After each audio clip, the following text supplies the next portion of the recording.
여러분, 미국에서 행복하십니까? 네. 행복의 삶을 우리가 완성했다고는 할 수 없으니까 어느 정도냐라고 하는 디그리지, 정도지. 우리 안에는 다 빛과 어둠의 그 모습이 다 함께 있습니다.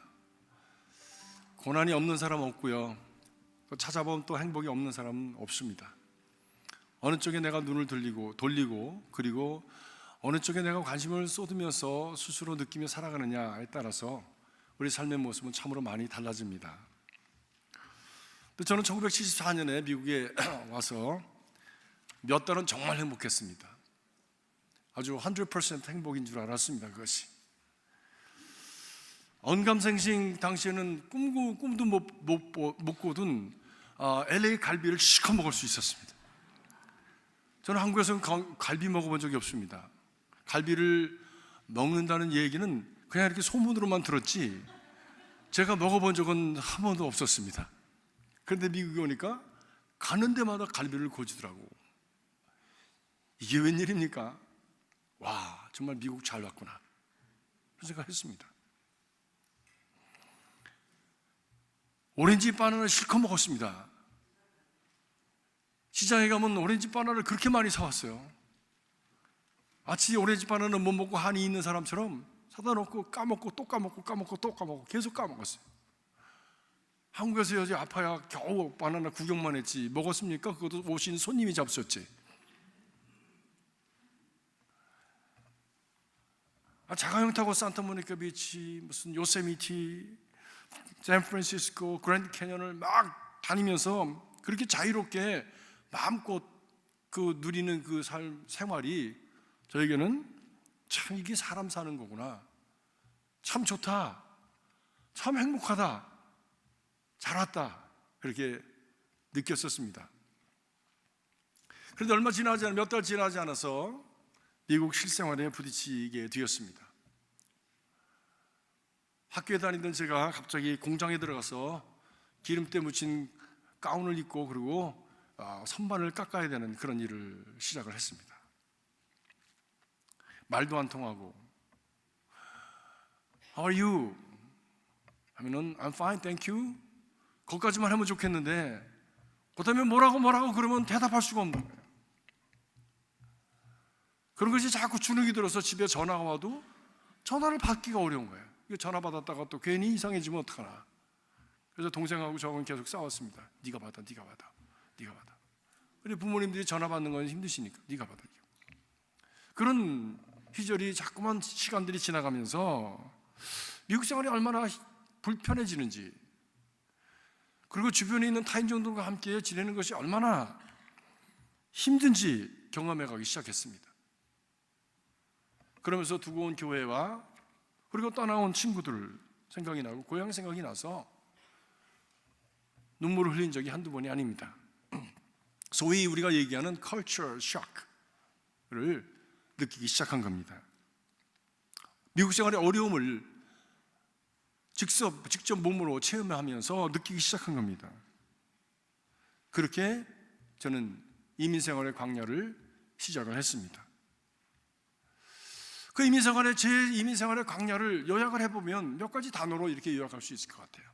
첫 번째로는 떨어짐입니다. 하늘에서 뚝 떨어진 것 같아. 높은 데서 아래로 떨어진 것 같아. 내가 왜 여기 떨어졌지 지금? 그 의미와 그리고 그 목적을 알 수 없는 그 떨어짐이 제게 있었습니다. 두 번째는 무력함입니다. 떨어진 상황에 대해서 너무 무력한 거예요. 그래도 극복해낼 수 있는 능력이 없는 거예요. 자동차가 서도 왜 섰는지도 모르고 누군가의 도움을 받아야 되고 항상 누군가의 도움을 받아야만 되는 그런 상황에 떨어지니까 너무 무력한 거예요, 자신이. 그리고 싫은 거예요. 내가 왜 여기를 와서 이렇게 무력하게 살아가나? 그래도 내가 엘리트인데, 미래가 보장된 사람인데 왜 내가 여기 와서 이렇게 살아가야만 하느냐라고 하는 아픔이 제게 절절하게 다가왔습니다. 세 번째는 외로움입니다. 그런 아픔을 같이 나눌 만한 사람이 별로 없는 거예요. 주변에 친구가 없는 거예요. 저는 애리조나로 이민을 갔기 때문에 주일날 한 번 예배를 드리는 교회입니다. 주일날 한 번 드리기 위해서 드리는 것이 아니라 미국 교회를 빌려서 예배를 드렸는데 한 번밖에는 그 교회당을 쓸 수가 없는 거예요. 그리고 사람들은 다 멀리 살고 주일날 한 번 교회에 사람들이 오는데 그들에게 제 아픔과 고민을 얘기할 만한 그런 상황도 되지 못했습니다. 그래서 많이 외로웠습니다. 여러분, 이 중에 외로우신 분들 계십니까? 뭐 아닌 척하고 계시지만 남이 모르는 외로움과 탄식을 가지고 있는 분들이 계실 겁니다. 특별히 이민자의 삶은 그렇습니다. 그렇기 때문에 함부로 건드리면 안 됩니다. 잘못 건드리면 터집니다. fragile. 계속 여기 이렇게 누적되다가 어느 순간에 뻥 하고 터질 수가 있습니다. 그래서 서로가 굉장히 조심해야 됩니다. 접근하는 것도 조심해야 되고 접근해서 말하는 것도 조심해야 돼요. 어떻게 말을 하느냐도 굉장히 중요합니다. 왜? 같은 말을 해도 기분 나쁘게 말을 하면 터지니까. 정상적인 상황에서는 그것을 다 수용하고 이해할 만한 그런 여지가 있는데 여지가 없어지니까 금방 그냥 꼭지가 돌아버리고 뚜껑이 열리는 거예요. 금방금방. 세 번째로는 미래에 대한 불확실함입니다. 네 번째로는 내가 이렇게 떨어진 상황에서 나는 어떻게 갈 건가? 과연 나는 미래가 있는 건가? 이대로 그냥 살아가는 건가? 공장에 나가서 기름때를 묻히면서 막 하면서도 저는 공부를 했습니다. 학교 가야 된다고 생각하고 토플을 갖다 놓고 단어를 쭉 적어놓고서 그걸 하나씩 넘기면서 그 펀치머신을 찍으면서 그것을 했어요. 지나가던 미국 아이들이 와서 얘기를 합니다. What are you doing? 뭐하냐? 나 지금 영어 공부하고 있다 그랬더니 왜 공부하냐? 그래서 학교 가려고 그런다고 제가 그랬지. 당연히 그런 얘기 할 거 아닙니까? 그랬더니 자기도 그런 적이 있었대. 근데 제가 end up with this thing, 여기에 이렇게 자기가 떨어져 버렸다고. 이젠 자기는 갈 수 없다고요. 그 얘기를 하는데요, 머리가 번쩍하더라고. 나도 인생을 살다가 저기 그냥 그대로 떨어져서 평생을 거기 살게 되면 난 기름때 묻히고 맨날 거기서 살다가 그리고 옛날 그리워하면서 그리고 계속해서 후회하면서 그리고 탄식하면서 살 거 아닌가. 난 그런 인생 살기 싫은데. 자기도 그랬었는데 저렇게 영어를 잘하는 애가 그랬었대는데.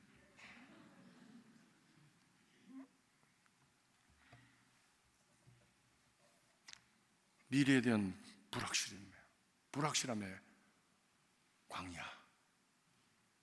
미래가 불확실해지니까요 막 방황하게 되더라고요. 소망이 없어지니까 막 방황하게 되더라고요. 이거냐 저거냐, 여기를 따져봐도 그렇고 저기를 따져봐도 그렇고 뭘 어떻게 길이 열리질 않으니까, 그리고서는 하나님을 원망하고 주변에 있는 사람들을 원망하고 막 원망하게 되더라고요. 제 인생 최대의 광야길이었습니다. 소망이 없다고 하는 것은 참 엄청난 광야더라고요. 그래서 LA를 왔다 갔다 하다가 LA를 이사 오기로 결정을 했습니다. 왜? 여기 오면 귀가 들려. 거기 내려가면 귀가 안 들려.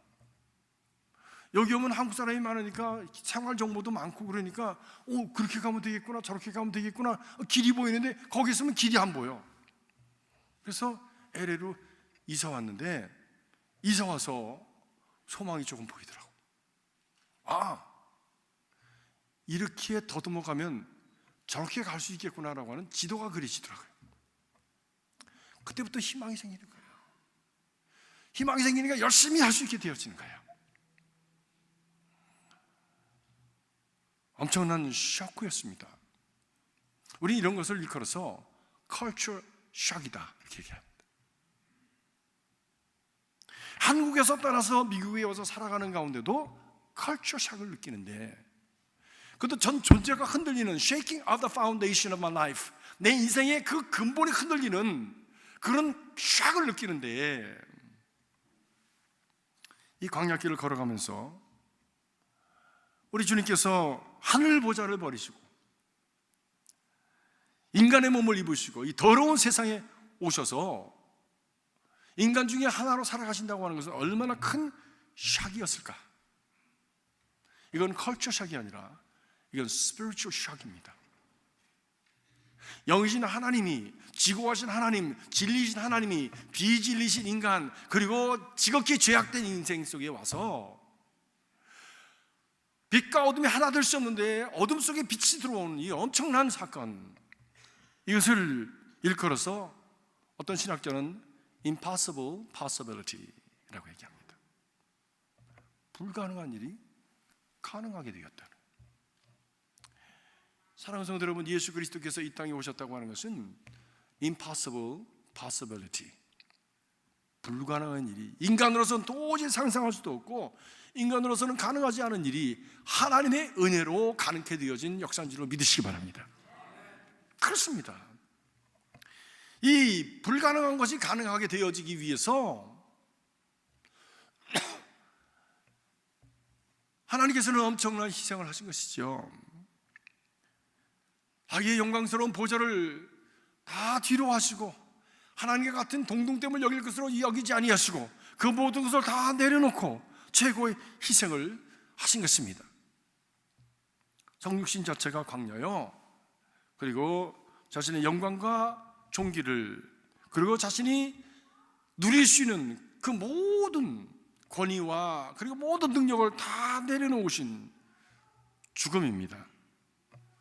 그 광야의 여정의 마지막에 거기에 십자가가 놓여져 있는 것입니다. 그렇기 때문에 우리가 십자가를 바라볼 때 우리는 늘 기억해야 됩니다. 우리 예수님께서도 광야를 걸으셨구나. 누구 때문에? 나 때문에. 나를 위해서. 십자가가 귀에도 걸고 다니고 코에도 걸고 다니고 발목에도 걸고 다니는 그런 어떤 장식품이 아니라 바로 나를 위해서 모든 것을 희생하시고 모든 것을 다 내려놓으시고 낮은 것으로 임하셔서 자기 자신을 내어주신 예수 그리스도의 희생의 사랑, 바로 그것이 십자가라고 하는 것을 우리는 바라보면서 그 십자가를 향해서 감사함으로 나가는 믿음이 되시기를 주님의 이름으로 축복합니다. 오늘의 말씀은 바로 그 십자가를 향해서 가시는 예수 그리스도의 공적인 전도 사역을 시작하려고 하시는 즈음에 일어난 사건입니다. 여러분들이 잘 아시는 대로 세례 요한에게 세례를 받으시고 그리고 성령으로 충만하셨습니다. 성자께서 물 밑에서 올라오실 때에 성령께서 비둘기같이 임하셨고 하늘로부터는 하늘이 열리면서 이는 내 사랑하는 아들이라고 그를 인정해 주셨습니다. 성부, 성자, 성령께서 함께 하신 자리였습니다. 하나님께서 그 참 예수 그리스도를 보내신 그 사역 목적을 위해서 첫 출발하는 예수 그리스도의 삶을 축복해 주신 것이죠. 그런데 그 시작과 함께 제일 먼저 주어진 과제는 무엇이었냐면 광야였습니다. 성령께서 예수를 광야로 몰아내신지라 성경은 그렇게 말씀하고 있습니다. 누가 광야로 몰아내셨다고요? 성령께서. 광야는 누가 있는 곳인데 광야는 얼마 전 보니까 마귀가 있는 곳입니다. 마귀가 있는 곳으로 내보내셔서 마귀와 일절을 벌리게 하셨어요. On the job 트레이닝을 하게 하셨습니다. 실전에서 견뎌내게 하셨습니다.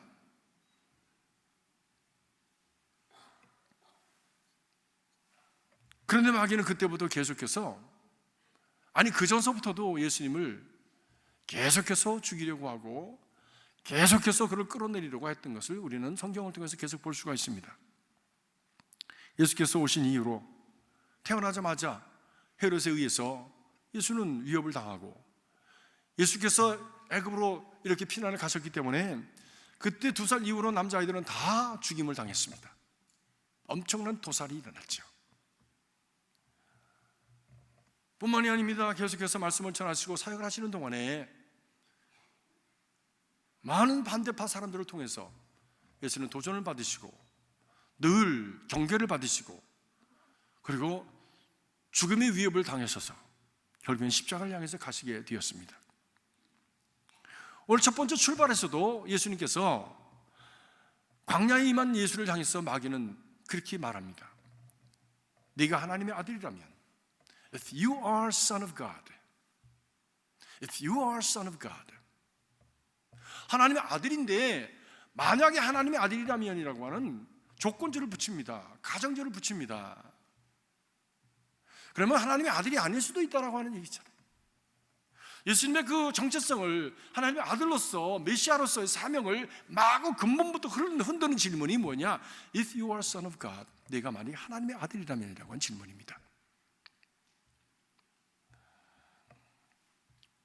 그리고 이것을 증명해내라고 시험 문제를 냈습니다. 예수님께서 십자가에 달려서 십자가상에 있을 때, 십자가를 향해서 갈 때에도 밑에 있는 대제사장들과 그리고 많은 사람들이 내가 하나님의 아들이라면 계속해서 그렇게 도전을 하고 닥달을 했습니다. 십자가에 박혀서도 왼쪽에 있는 강도를 통해서 내가 하나님의 아들이라면 질문으로 계속해서 너도 내려가고 우리도 살자라고 계속해서 도전을 받았습니다. 근데 왜 그랬을까요? 왜 약한 사탄 마귀는 계속해서 예수의 정체성을 흔들고, 그리고 예수로 하여금 십자가를 지지 못하도록 왜 그렇게 흔드는 것일까요? 그것은 예수가 십자가상에서 죽는 것이 곧 사탄 마귀의 패배를 의미하는 것이기 때문입니다. 요한일서 3장 8절에 이렇게 말씀합니다. 하나님의 아들이 나타나신 것은, 곧 예수 그리스도께서 오신 것은 마귀의 일을 멸하려 하심이라 말씀합니다. 무엇을 통해서? 십자가를 통해서. 어떻게? 우리 모든 죄를 지고 십자가의 죽으심으로 말미암아 그 죄를 도말하시고, 그리고 그 마귀의 그 침이 되어지는, 사단 마귀의 그 무기가 되어지는 그 죄의 세력을 멸하심으로 말미암아 사도로 하여금 무력하게 만드는 것이지요.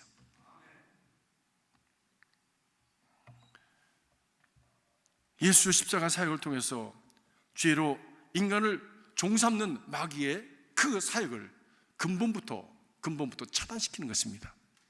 그래서 마귀는 예수께서 십자가를 지지 못하도록, 메시아의 일을 감당하지 못하도록 근본부터 차단하려고 하는 도전을 계속 끊임없이 해온 것입니다. 오늘 우리가 읽는 이 광야의 시험에서 예수님께서 받으신 시험의 내용이 무엇입니까? 그 안에 우리의 모습이 담겨져 있고, 그리고 그 안에 우리가 매일 경험하는 갈등과 번민이 담겨져 있습니다. 우리의 싸움이 거기에 담겨져 있습니다. 거기에 우리의 신앙이 매일매일 생활 속에서 경험하는 아픔이 담겨져 있습니다. 요한일서 2장 15절 16절에 말씀합니다. 어떻게 말씀하느냐? 예수님의 세 가지 시험을 아주 우리 안에 있는 직접적인 그런 모습으로 describe, 이렇게 묘사하고 있습니다. 세상이나 세상에 있는 것들을 자랑하지 말라. 누구든지 세상을 사랑하면 아버지의 사랑이 그 속에 있지 아니하나니, 이는 세상에 있는 모든 것이 육신의 정욕과 안목의 정욕과 이생의 자랑이니 아버지께로 쫓아온 것이 아니요 세상으로 쫓아온 것이다 라고 말씀합니다. 다시 말하면 이 요한이 지금 말하고 있는 세상이라고 하는 것은 육신의 정욕과 안목의 정욕과 이생의 자랑을 통해서 빚어진 모든 가치체계와 그리고 문화체계를 말씀합니다. 하나님은 이 세상을 이처럼 사랑하사 독생자를 주셨다고 하는 이 세상은 육신의 정욕과 안목의 정욕과 이생의 자랑으로 이루어진 세상이 아닙니다. 하나님의 뜻으로 이루어진 세상이지. 그런데 인간은, 죄된 인간은 죄를 지음으로 말미암아 악한 마귀의 종이 되어서 바로 육신의 정욕과 안목의 정욕과 이생의 자랑으로 말미암은 실패로 말미암아 악한 마귀의 종이 되어서 그 마귀에게 끌려다니는 인생을 살아가게 되어진 것이죠. 예수님께서 광야에서 받으신 첫 번째 시험, 그것은 육신의 정욕입니다. 그것은 돌들을 명하여 떡을 만들어 먹어라. 배고픈 게 죄입니까? 배고픈 것은 죄가 아닙니다. 사람은 배고프기 때문에 먹어야 됩니다. 근데 먹는 것으로 끝나는 인생이 아니라 먹고 나서가 문제죠. 그 먹은 먹고 나서 그 에너지를 가지고 무엇을 위해서 살아가느냐 하는 것이 중요한 것이지, 먹는 것이 인생의 존재 목적이 되어진다면 그건 문제가 있지요.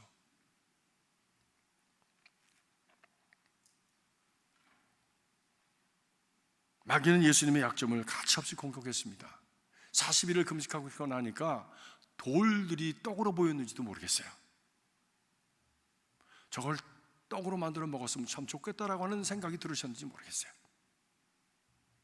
40일을 금식하면요, 절대 hunger, absolute hunger에 도달하게 되면, physiologically, 생리적으로 우리 한 끼쯤 굶으면 그냥 배고프다는 정도인데, 이게 뭐 3일이나 일주일쯤 지나면 이 내면, 우리 내부에 있는 그 액체들이 밖으로 이렇게 나오면서 독소들이 빠지기 시작합니다. 그리고 조금 더 지나면요, 살이 줄어들기 시작합니다. 내 안에 있는 기름기가 빠지기 시작합니다. 그거를 내 몸이 태우는 것이죠. 그래서 여러분, 다이어트 하시기를 원하시는 분들 굶으시면 됩니다. 제일 간단한 다이어트예요. 먹기도 하고 다이어트도 하고 이러려니까 이게 안 되는 거야. 겨우 며칠 해가지고 잘했는데 그냥 그 탐욕 때문에 그걸 못 참고선 먹어버렸어. 그래가지고 아침에 일어나니까 살이 그냥 똥똥하게 쪄가지고 그냥 얼굴이 부은 것처럼 이렇게 되는 분들이 특별히 어떤 분들한테 있잖아요.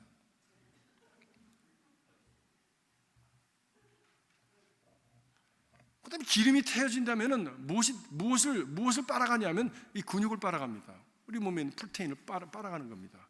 근육이 줄어들고, 그리고 몸이 정말 슬림해지죠. 근데 기운은 없죠. 왜? 근육이 빠져나가니까. 그때까지만 해도 괜찮아요.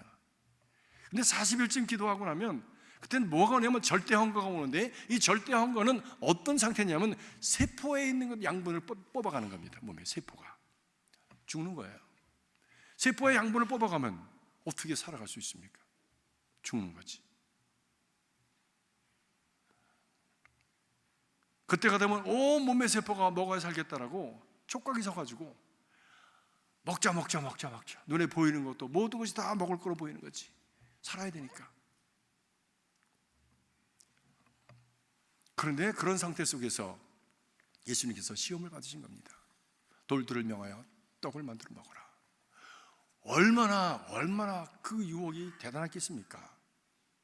생명하고 직결되어지는 것, 이건 뭐 입맛 때문에 하는 것도 아니고 생명과 내 인생과 직결되어지는 질문이 바로 이 돌들을 떡으로 만들어 먹으라는 것이죠.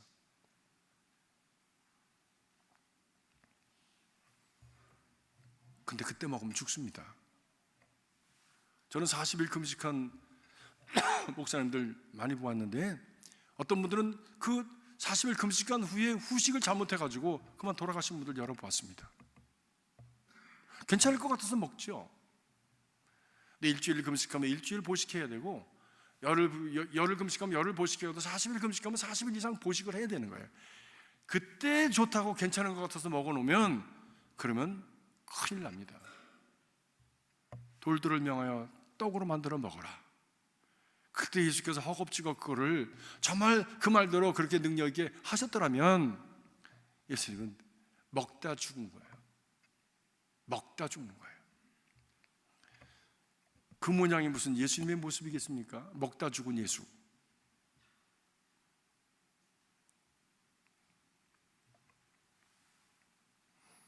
마귀는 지금 예수님을 유혹을 통해서 죽음으로 몰고 가려고 하는 거예요. 우리도 마찬가지입니다. 우리가 육신이 원하는 것을 따라서 허겁지겁 살다 보면 결국 그 욕망에 사로잡혀서 결국 죽습니다. 육신의 쾌락은 잠깐 즐겁습니다. 그런데 차츰 그 쾌락에 익숙해지고, 그리고 거기에 무감각해지면 더 큰 것을 원하고 더 많이 원하게 되어지고 더 강한 자극을 원하게 되어져서, 이런 육신의 쾌락은 결국은 중독으로 이어집니다. 중독으로 이어집니다. 며칠 전에 TV를 보다가 잠깐 TV를 봤는데 아주 굉장한 뉴스를 광고를 보면서 깜짝 놀랐습니다.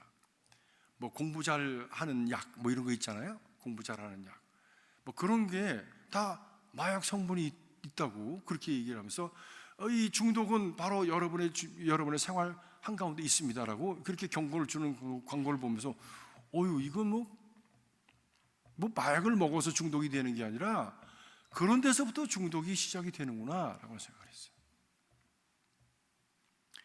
열심히 하는 게 중요하지, 무슨 뭐 약 먹어서 공부 잘하는 약이 어디 있습니까? 그런 가짜가 어디 있어요? 중독으로 이끌어서 결국에는 죽음으로 인도해 가는 겁니다. 리처드 포스터라고 하는 영성학자는 현대인의 육신의 정욕을 세 가지로 얘기했습니다. Money, Sex, Power라고 했습니다. 이 세 가지가 지금 엉켜져서 사회적인 그런 어떤 논란이 되어지고 무리를 일으키고 있는, 어디까지 지금 이것이 확대되는지 알 수 없는 그런 운동이 있어요. 뭐냐? 미투. 지금은 이렇게 좀 뭐 이름 있는 사람만 드러났지만 나는 아닌 척하고 있지만 이미 거기에 걸려 있는 사람들이 있는 거지.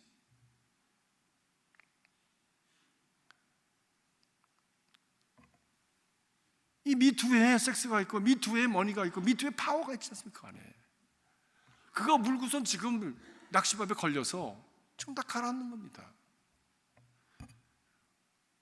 뭐 노벨 수상을 받을 만한 그 캔디데이트라고 해서 저도 굉장히 존경한 분이 계셨습니다. 그 중에 한 분.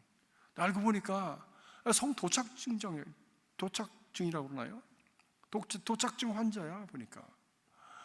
그분의 그 글을 읽었다는 게, 책을 내가 가지고 있다는 게 굉장히 깨름직하게 느껴지더라고. 그래서 뽑아가지고 한쪽 구석에다 저기 이렇게 놨어. 뭐 묻을 것 같아가지고.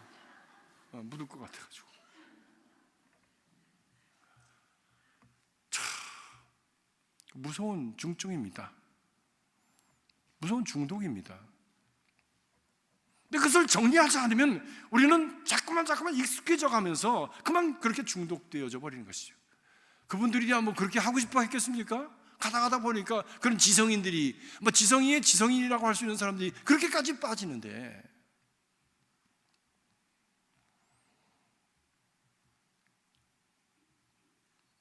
money, sex, 그리고 이 파워라고 하는 것, 세상에 있는 것들을 상징합니다. 성경은 분명하게 우리에게 말씀합니다. 세상과 세상에 있는 것들을 사랑하지 말아라. 아버지의 사랑이 거기 있지 않으니라. 돈을 사랑하며 일만하게 뿌리니라. 여러분, 돈이 필요합니다. 그러나 돈을 사랑하면 안 됩니다. 뭐니 해도 머니가 최고지 무슨 뭐. 그러면서 머니가 있는 것은 그냥 눈을 붉히면서 달려가는 그런 인생이 아니라, 여러분들이 우리가 가지고 있는 것들을 우리가 어떻게 가치 있게 사용하느냐 하는 것에 더 중점적인 관심을 가지고 살아가는 그런 인생이 될 수 있기를 주님의 이름으로 축복합니다. 소유가 필요한 것이지만 소유가 다가 아니라 소유를 가지고 어떻게 존재하느냐가 더 중요하겠어요. 그것을 가지고 어떻게 살아가냐. 건강이 중요한 것이지만 그 건강을 가지고 무엇을 위해서 살아가느냐가 더 중요한 것이죠. 예수님은 이런 육신의 시험을 어떻게 이기셨습니까? 예수님은 성령이 거면 하나님의 말씀으로 단번에 정리해 버리셨습니다. 육신의 욕구를 우선하면서 살아가는 인생이 아니라 하나님이 주시는 절대적인 가치, 하나님이 주시는 고상한 가치, 하나님이 주시는 참 초월적인 가치를 위해서 나는 하나님의 말씀을 붙들며 살아가겠다고, 사람이 떡으로만 살 것이 아니라 하나님 입에서 나오는 모든 말씀으로 인해 살 것이라고 천명하면서, 내가 지금 비록 배가 고파도 그 길을 가겠노라고 그는 그 길을 천명했습니다. 그를 위해서 십자가조차도 마다하지 않으신 것입니다. 두 번째로 예수님의 그 시험은 무엇이었습니까? 안목의 정욕이었습니다. 마귀가 또 예수를 이끌고 올라가서 순식간에 하나 만국을 보이면서 가로되 이 모든 권세와 영광을 내가 네게 주리라. 이것은 내게 넘겨준 것이므로 나의 원하는 자에게 주노라. 그러므로 네가 만일 내게 절하면 다 내 것이 되기라. 천하 영광을 바라볼 수 있는 그런 높은 곳에 데리고 올라갔습니다. 사람들은 그래서 높은 데를 좋아하는가 봐요. 고층 빌딩 좋아하고요, 저도 한번 두바이에 있는 그 세계에서 제일 높다고 하는 빌딩에 한번 가보고 싶은 생각이 드는데 언제 갈 수 있을까? 몰라요. 그래도 한국 가가지고 그 롯데 빌딩을 한번 가봐야지, 그런 비전을 가졌습니다. 아니 우리 애들도 나보니까 이게 막 기고 그다음에 걷기 시작하면서 자꾸만 기어 올라가는 거예요. 침대도 기어 올라가고 책상에도 기어 올라가고 그냥 복시협부에도 그렇게 계단 삼아서 기어 올라가고 그러다가 막 책이 쏟아져가지고 다치기도 하고 계속해서 기어 올라가려고 그러는 거야. 높은 데만 있으면 기어 올라가려고 그래. 힐러리라고 하는 사람이 그 참 세계에서 제일 높은 산을 등정을 했는데 왜 올라가려고 그러냐고 그랬더니 산이 있기에는 올라간다고 그랬대잖아요. 그냥 보면 가고 싶은 거야. 보면 올라가고 싶은 거야. 왜 올라갈까? 천하가 내려다 보이니까. 천하가 내려다 보이니까 시원하고 내가 아주 세상을 다 다스리는 것 같은 그 쾌감을 가지니까 높은 데 자꾸 올라가려고 그래. 여러분, 높은 데 자꾸 올라가지 마십시오. 거긴 위험한 데입니다. 거기 올라갔다 하면 어려움을 당하면요, 내려오는 것도 힘들고요, 다시 올라가기도 힘들어요. 하와이에서 한 번은 우리 교인이 아파트 30몇 층에 살았는데 지진이 났어요. 지진이 났어. 그래서 그냥 지진이 나니까 엘리베이터나 이런 게 다 망가졌잖아요. 스탑이잖아요. 그래서 부지런히 이렇게 해서 내려왔는데 올라갈 때 열심히 올라갔답니다. 올라갔는데 올라와 보니까 자기 집이 아니더래. 그래서 그냥 죽을 고생을 했다고. 다리 알이 베겨가지고 너무너무 고생을 한 거예요. 높은 데가 좋은 게 아니라 내가 편안한 데가 좋은 겁니다. 친구가 있고 사랑하는 사람이 있는 것이 좋은 것입니다. 높은 곳에 올라가서 천상천하 유화독존 혼자서 거기 서 있어서 바람 맞다가 그냥 날려서 떨어지면 그것처럼 불쌍한 인생이 없어요. 그것처럼 불쌍한 인생이 없어요.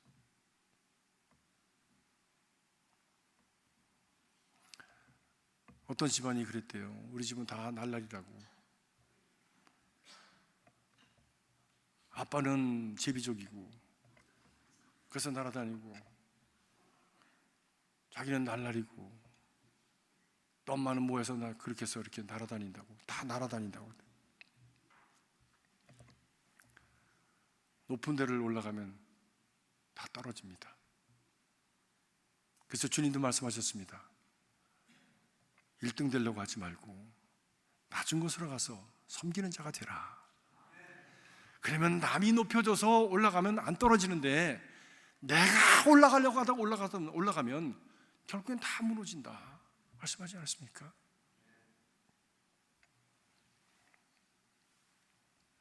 근데 어떻게 쓰든지 그걸 얻으려고 그러는 거예요. 그래서 수단과 방법을 가리지 않냐고 아담과 이브가 선악과를 보면서 그것을 바라보고 또 바라보고 또 바라보다가 그러면 결국엔 먹고 말았지 않습니까? 하나님께서 너 이 동산에 있는 모든 걸 다 먹어도 좋다. 생명나무도 먹어도 좋다. 그런데 요거는 먹지 말아라 하고 말씀하신 그 선악과를 자꾸만 바라보면서 묵상을 한 거예요. 왜 먹지 말라고 그러셨을까? 먹으면 어떻게 되는 건가? 죽을 것이라고 말씀했는데도 정말 죽을까? 자꾸 쳐다보니까 그 유혹이 거기 있는 것을 알고 사단 마귀가 바로 끼어들었습니다. 그리고 너 왜 그거 자꾸 쳐다보니? 먹고 싶어서. 먹어도 안 죽어. 먹어서 죽는 게 아니라 하나님처럼 될 거야. 하나님처럼 하늘에 속한 자가 되어지고 하나님처럼 그 죽는 자가 아니라 영원히 사는 자가 될 거야. 영원히 사는 길은 생명나무 열매를 먹는 건데 그들은 하나님의 말씀보다 마귀의 말을 들었습니다. 그리고 떨어졌습니다. 떨어진 정도가 아니라 에덴에서 완전히 축출당하고 말았죠. 그리고 죽음의 길을 가게 되었습니다. 가시밭길을 가게 되었습니다. 마귀가 지금도 얘기합니다. 나한테 한 번만 잘하면 천하 만국의 화려한 권위와 영광을 내게 다 주겠다. This is mine. 내 거다. 내 거다. 그러나 이것은 마귀의 거짓말입니다. 이것은 하나님의 것이지 마귀의 것이 아닙니다. 이것은 예수께 원래 속한 것이지 마귀의 것이 아닙니다. 마귀에서 절한다고 얻어지는 것이 아니라 마귀에게 절하면 마귀에게 속아서 마귀의 종이 되어질 수밖에 없는 그런 인생을 살아가게 되어지는 것이죠. 오늘날 많은 사람들은 눈에 보이는 세상의 소유와 그리고 지위와 명예를 얻으려고 화려한 것을 얻기 위해서 애를 씁니다. 그 영광을 얻으면 행복해질 줄로 착각합니다. 그러나 이러한 것들이 우리에게 진정한 행복과 만족을 줄 수는 없습니다. 대단히 행복해 보이는 사람들, 그림처럼 행복해 보이는 사람들, TV 화면에 영화에 나오는 것처럼 행복해 보이는 사람들, 실상을 보면 그렇지 않습니다. 하나님이 주신 은혜와 그리고 은혜 속에 감사하며 살아갈 때에 진정한 만족과 행복이 우리 가운데 있는 것이지요. 주신 것들을 하나님의 거룩한 목적을 위해서 사용하고 그것을 가치 있는 것으로 만족하며 살아갈 때 행복해지는 것이지, 소유 자체가 우리에게 행복을 주는 것은 아닙니다. 이것이 소유지향적인 삶과 존재지향적인 삶의 차이입니다. 존재지향적인 삶은 소유지향적인 삶보다 한 단계 위지요. 왜? 소유를 가지고 더 가치 있는 일을 위해서 사용하면서 살아가는 그 목적지향적인 삶이 되어지기 때문입니다. 돈과 명예가, 지위가 우리가 얼마만큼의 만족을 줄 수 있지만 그것이면 다 된다고 하는 생각과 발상은, 그것은 오해입니다. 거짓입니다. 착각입니다. 그렇습니다. 많은 것을 가지고 그것을 매니지하려고 애를 쓰다가 그만 정말 고민하고 갈등하다가 높은 곳에서 이렇게 뛰어내리는 사람도 있지 않습니까? 그런 생각에서 저렇게 많이 가진 사람이, 아직 남은 게 저렇게 많은 사람이 왜 높은 데서 뛰어내릴까? 참 이상하다. 그들의 삶 속에 들어가 보면 도무지 견딜 수 없는 그런 어떤 아픔과 스트레스와, 그리고 삶의 존재로서의 가치 있는 삶을 살아가지 못하는 그런 불행함이 있기 때문에 차라리 죽는 게 낫다라고 하면서 뛰어내리는 거예요.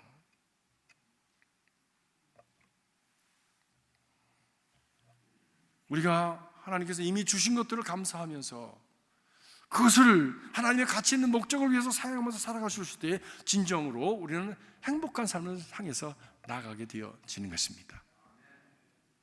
마지막으로 광야의 시험은 이생의 자랑입니다. 사람은 자랑하고 싶고 자랑하는 것 따라서 박수받고 인정받기 원합니다. 애들도 박수만 쳐주면 춤을 계속 춥니다.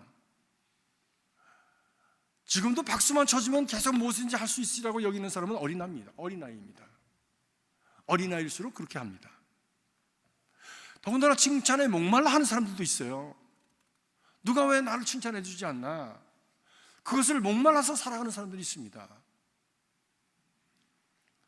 참 불행한 일입니다.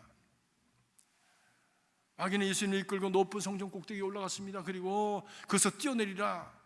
그 당시에 그 헤롯이 지은 그 성전은 약 한 40피트가 넘었다고 그러는데 그 아마 이 정도 높이가 된 것 같아요. 거기서 위에서 서서 이렇게 보니까 뭐 까맣죠. 아무나 못 올라가죠.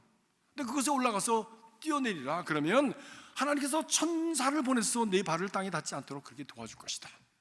It's a sensational. 정말 기가 막힌, 많은 사람들이 와, 어떻게 저렇게 할 수 있을까? 환호성을 지르고, 그리고 참 많은 사람들이 인기를 끌고 한꺼번에 당신이 가는 그 십자가의 길, 그리고 죽음의 길을 가지 않아도 당신이 가진 메시아로서의 사명을 감당할 수 있는 길이 여기 있지 않느냐라고 하는 쉬운 길, 큰 길, 넓은 길을 마귀는 이 예수님께 제공을 한 겁니다. 메시아가 되려면 빨리 대중들에게 인정받는 것이 좋을 것 같습니다. 그런데 예수님이 오신 것은 유명인이 되기 위해서 오신 것이 아니라 십자가로 죄를 사함으로 말미암아 마귀의 권세를 멸하러 오셨다라고 분명하게 말하고 있습니다.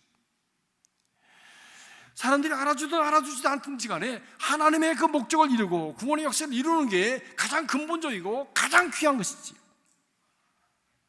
박수 받는 것이 중요한 것이 아니라는 거야. 인기와 명예를 위해서라면 오히려 사람들이 좋아하는 떡과 고기를 나눠주는 것이 더 빨랐을 것입니다. 뭐 때문에 꼭대기까지 올라가서 뛰어내리겠습니까? 이미 예수는 당시에 이제 곧 인기 있는 자가 됩니다. 왜? 떡을 나눠주니까, 빵을 나눠주니까. 사람들에게 가장 중요한 것이 무엇입니까? 먹거리입니다. 정치인들에게 가장 중요한 이슈가 뭡니까? 백성들은 어떻게 먹거리를 제공하는 거야.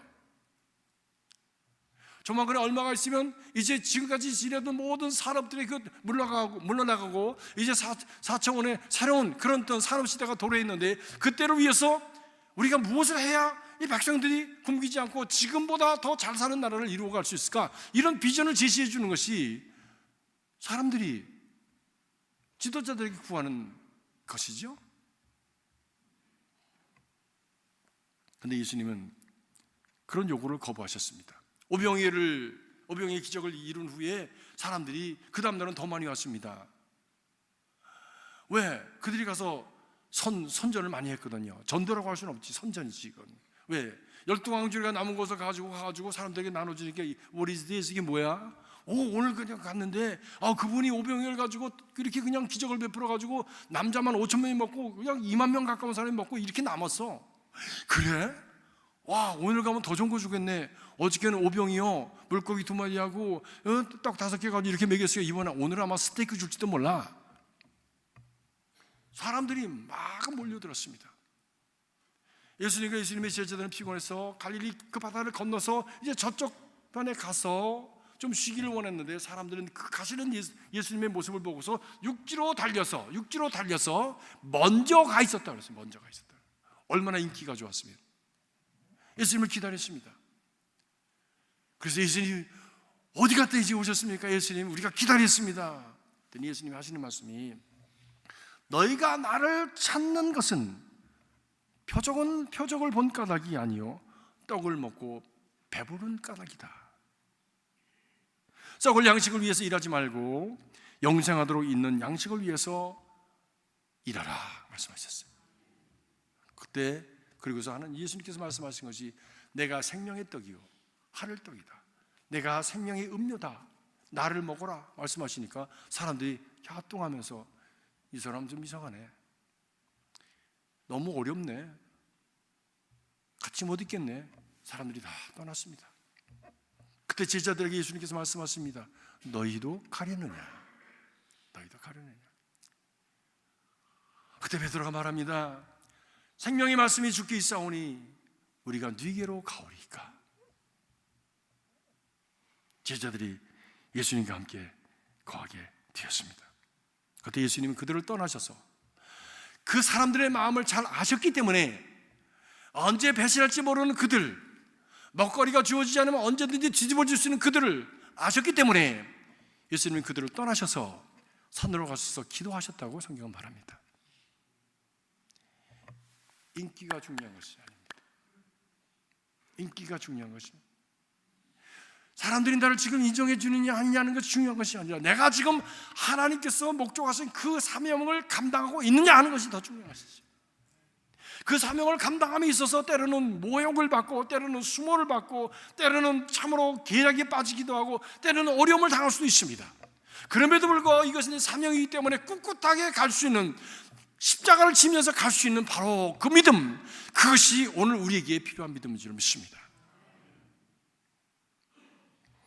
인기 쫓다가 인기 떨어지니까 인생의 자기 존재의 가치를 잃어버리고 그만 자살을 하는 사람들을 많이 봤지 않습니까? 영화배우라든지 정치인이라든지. 인기는 그런 겁니다. 사람들의 마음은 조변석게 해요. 지금 저 사람이 나를 좋아하는 것 같지만 얼마 후에 나를 싫어하는지 그건 몰라요. 중요한 것은 내가 절개를 지키고 바른 것을 택해서 하나님께서 내게 원하시는 그 길을 두벅두벅 내 인생을 위해서 가는 겁니다. 그것이 중요한 거예요.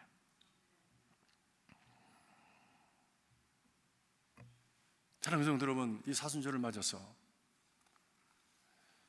육신의 정욕과 안목의 정욕과 이생의 자랑이 가득한 이 세상에서 살아가는 저희들이 어느 틈엔가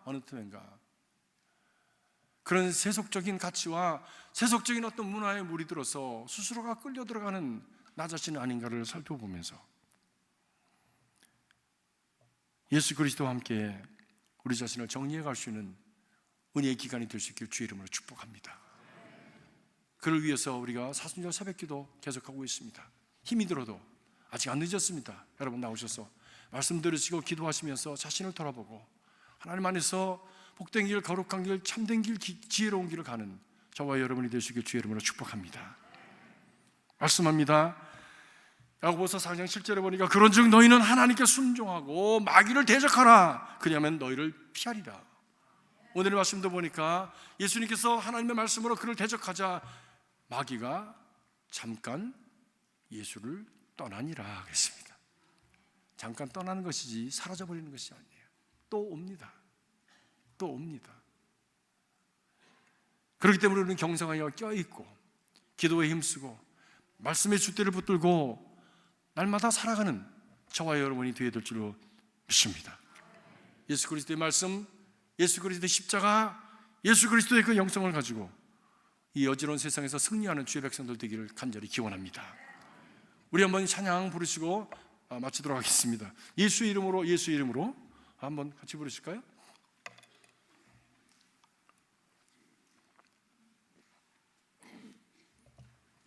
예수 이름으로 예수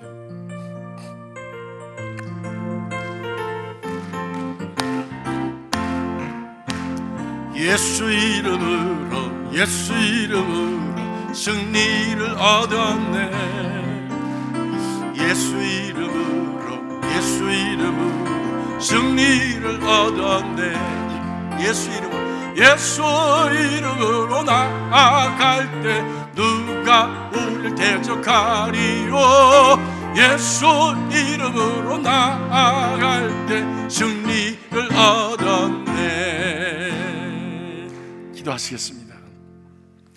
이 어지러운 세상을 살아가면서 도전받고 또 공격받으면서 아픔 속에 살아가는 저희들입니다. 광야이기에 그를 통해서 우리에게 다가오는 많은 시험과 시련이 있습니다. 주님, 저희들로 하여금 주님 바라보는 십자가 믿음 가운데 주님 든든히 설 수 있도록 축복하여 주시옵소서. 저희들과 함께 하시고 능히 예수 그리스도의 십자가를 통해서 이미 악한 마귀의 권세를 멸하신 줄 믿사오니 그 십자가를 통해서 저희들이 승리하게 하시고 주님의 선한 뜻을 이루는 복된 인생들이 되게 하여 주시옵소서. 병으로 말미암아 고생하는 심령들이 있습니다. 하나님 함께 하여 주셔서 십자가의 그 능력으로 예수 그리스도의 보혈로 말미암아 치유함 받게 하여 주시옵소서. 환난과 역경 가운데서 어려움을 당하는 심령들이 있습니다. 예수 그리스도의 능력으로 주님이여 모든 고난을 이기며 승리할 수 있도록 역사하여 주시옵소서. 우리의 삶 속에 모든 어둠의 권세들이 물러가게 하시고 악한 마귀의 권세가 물러가게 하시고 주님만이 승리하고 예수 그리스도께 승리하신 것처럼 우리도 승리하게 하여 주시옵소서. 악한 마귀의 세력은 물러갈지어다. 예수 그리스도는 명하노니 십자가의 보혈로 명하노니 악한 마귀는 물러갈지어다. 오직 주님의 선한 뜻을 이루며 주님의 선한 뜻을 세우는 하나님의 사람들, 복이 있는 사람들, 그리스도의 장병들이 되게 하여 주시옵소서. 예수 그리스도 이름으로 간절히 기도하옵나이다. 아멘.